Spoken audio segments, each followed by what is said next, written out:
Hello friends, and welcome back to r/ProRevenge. Let's start our video with a story about a bunch of old friends who decided to fool around in the pool. But before we begin, don't forget to subscribe to our channel if you're new here, and turn on notifications so you don't miss a new video every single day. Here we go. So I wore the wrong type of underwear in the pool. I, 24-year-old male, hosted a friend from college, also 24-year-old male, that I hadn't seen since before the pandemic. Shortly after he arrives, we head to a local bar and grill in our neighborhood. We decided to do the 15 to 20-minute walk instead of drive so we didn't have to worry about leaving the car. I was joined by my roommate, 25-year-old male, and also a good friend, and his newish girlfriend, 22-year-old female, who I don't know that well but have always had friendly encounters with when we've hung out. At the bar, drinks flowed freely, and my friends seemed to really hit it off with our crew.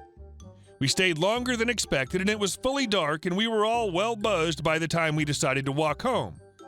It was still hot outside when we got to the apartment complex, so my roommate suggested that we hit the community pool. The pool and hot tub were technically closed for the night, but it isn't too close to any of the units, and generally no one cares if you're responsible and don't break glass bottles or anything like that.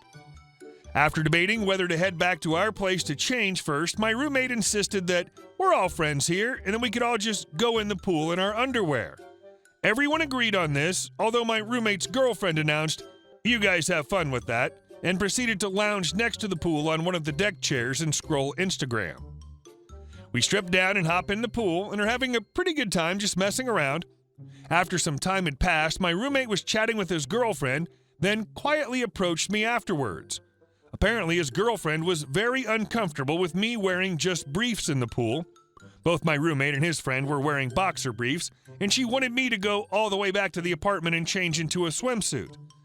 I initially protested and said it was his idea in the first place, and how everyone was in their underwear and none of us cared, and what's the difference? It's not like my underwear was white, see-through, or anything like that. My roommate asked me to go change for him as a favor so that it didn't turn into an issue between him and her. I was pissed, but decided to let it go for the time being. When I got back to the apartment, an idea popped into my head when it occurred to me that I still had a swimsuit from back when I used to swim on the club team in college. So I put on my Speedo and head back out, armed with another six-pack for the boys and only a t-shirt, towel wrapped around my waist, and flip-flops.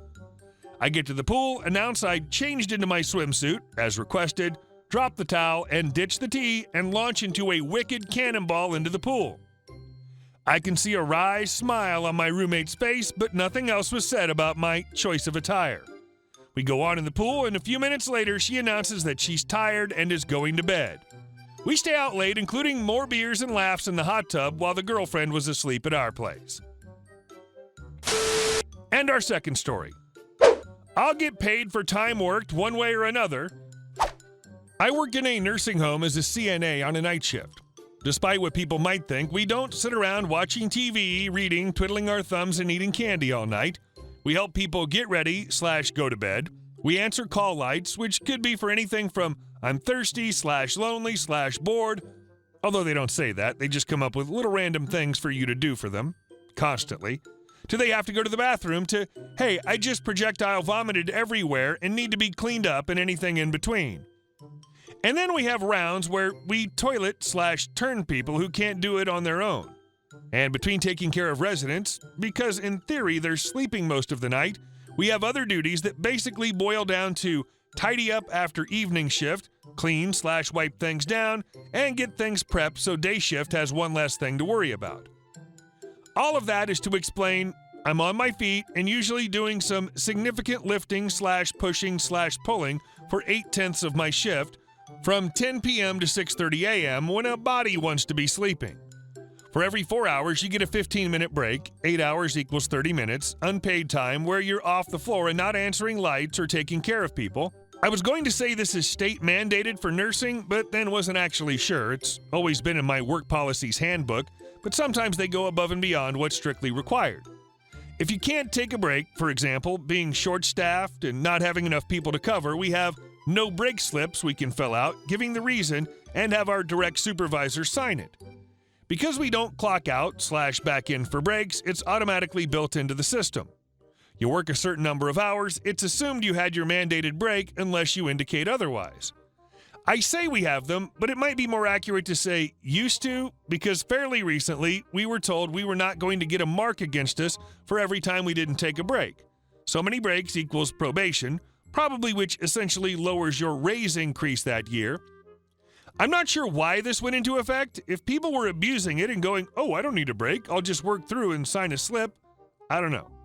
I should mention these slips also have a spot for forgot to clock in/out. They may have said not to use the slips more to deter people from forgetting and needing it manually entered in the payroll system, but it boils down to the same thing. An extra half hour, especially with night shift differential, and especially with weekend differential as well, is nothing to sneeze at. However, I want a half hour where I can sit down and play on my phone, so I not only used them when I legitimately worked all shift without a break. I didn't care about the marks since there was literally no way for me to take a break if we're short-staffed all night. My facility has 6 halls in 2 different neighborhoods, and at night there's 1 aide for each hall and 1 nurse to cover 3 halls/1 neighborhood. If we're short, we're SOL for a lot of things. There were a couple times where I'd ask about a slip. My nurse, only direct supervisor on site, would agree, and come morning when I'd have the slip filled out, I couldn't find her. I don't consider it malicious/hiding from me. End of shift is crazy, they could be anywhere, but I wasn't going to hunt them down across 3 halls. I just want to go home and pass out. So I'd just eat it. F it, I'm too tired to care, basically. But then we hear about the demerits for using a no-break slip, and I'm just fed up with administration most of the time anymore. I'll get paid for the entire time I worked on the floor, and if that's not from 10 p.m. to 6:30 a.m., because I help out day shift and it's a legit miracle if I actually clock out at the end of my shift on time, by God, I'm going to get paid for all 8.5 hours. And most of the time, I'm not ready to clock out until 7 a.m., which, if you've been following along, is an entire 9 hours on my feet, half of it running my butt off.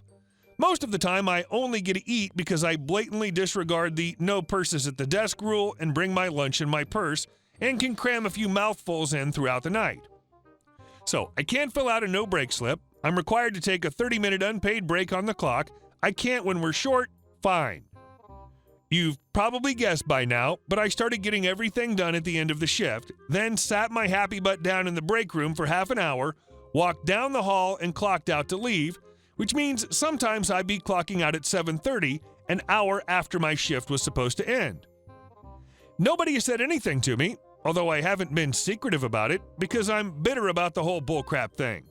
But we've finally been getting fully staffed thanks to new hires, and even last night when we were short all night and a nurse known for being kind of lazy and not wanting to work the floor was my supervisor, she came over and asked if I wanted to go on break. So clearly someone has said or heard something. I hate when people assume that nurses are lazy. Like, no, they're probably some of the hardest working people in the healthcare industry. And our last story. 2 for 1. So a few weeks back, I sort of got a 2-for-1 deal on Revenge. But to explain how, I need to give a little backstory. The first a-hole I met in college, a-hole classmate, he was in my major, he was the laziest a-hole ever. Our department was lacking students, so they allowed him into the program to avoid budget cuts.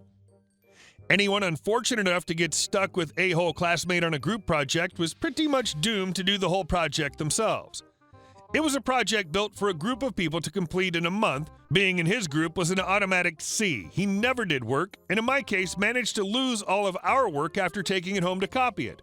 Despite contributing literally nothing, he felt entitled to put his name on the project and display it in his portfolio. If he wasn't allowed to get his way, we stopped letting him sign his name to our projects. He failed junior and senior year. He badmouthed you and threatened to call all of your future employers. My senior year at that school, I got a job in my field. It was honestly just a crappy job that was marginally better than the unpaid externships we're expected to do. I had a crappy a-hole boss. He had me do all the dumb office stuff like make him coffee and complain that I was bad at it. I don't drink coffee. He was the typical spoiled brat son inheriting a company from his dad. He was fond of reminding me that if he knew how to use the software and the tools I did, he could also do my job, and that he was learning how so he could get rid of my position. To the Revenge. I'm out of school, I got a much better job offer, so I politely told him to go eat a D. Of course, I got fired for insubordination, but I get that sweet unemployment pay until my next job kicks in. He fired me at an inconvenient time for his company. Their biggest company is expecting prototypes from us, 4 of them. No one knows how to do them aside from me. Their customer will be there in 3 weeks. In a panic, nice supervisor asks if I know anyone that can do the job. I check Facebook, a-hole classmate is still unemployed. I tell him to apply. He thanks me profusely. Nice supervisor thanks me profusely. A-hole classmate goes to interview with a-hole boss, proceeds to badmouth me, claims he carried me the whole way through college. I check his online portfolio. My projects are on there with my watermark still on them. A-hole boss hires him. Their customer comes in 1 week from today. Nothing's been done. A-hole classmate calls in sick too much. Nice supervisor calls me to tell me she's quitting because a-hole boss is taking out his anger on everyone. A-hole classmate complains that no one appreciates him. That customer has been waiting for that prototype for 3 months. He's over 70% of their current business and is not happy with them. They'll possibly sue my boss because of this. Also, I got my friend who's an attorney to send a-hole classmate a cease and desist to take my work off his portfolio. I posted that letter as well as screenshots of him stealing my work on our field's professional network. Good luck getting a job now. Hey guys, thank you all for watching the video. I'll see you in the next one.